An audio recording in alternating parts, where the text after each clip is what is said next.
మా పాపకి ఫీవర్గా ఉండి ఫ్రూట్స్ అయితే తీసుకొచ్చాను, ఏమీ తింటలేదని. ఇప్పుడు చూద్దాం, ఏమేమో ప్లేట్లో అరేంజ్ చేసి చూపిస్తాను. ఇవి వచ్చేసి ఆస్ట్రేలియా గ్రేప్స్ అనమాట, మా పాపకి ఇష్టం ఇవి. ఇంక ఇవి తీసుకొచ్చాను. వచ్చి మామిడి పళ్ళు ఏ అన్నాడు, పురుగులు ఉండవంట, 3 వచ్చినాయి. ఇవి వచ్చేసి పియర్స్, ఇదిగోండి డ్రాగన్ ఫ్రూట్స్. ఇవి ప్లేట్ మొత్తం ఎంత అయింది అనుకుంటారు, గెస్ చేయండి. అలాగే కొత్త ఫలం ఇప్పుడే స్టార్ట్ అవుతున్నాయి, వాక్కాయలు అనమాట. చూడండి, గ్లాస్ 20 అంట, పప్పులోకి సరిపోతాయి అన్నమాట. అలానే పిల్లల కోసం స్వీట్ కార్న్ తీసుకున్నాను.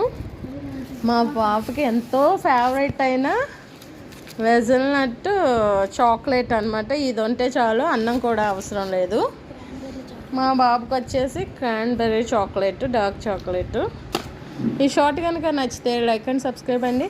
తప్పకుండా చిన్న కామెంట్ చేయండి, అలాగే చిన్న లైక్ అయితే ఇవ్వండి. ఈ గ్రేప్స్ మీకు ఎవరికన్నా తెలుసా, కామెంట్లో చెప్పండి. ఓకేనా, బాయ్. మా పాపకి ఫీవర్గా ఉండి ఫ్రూట్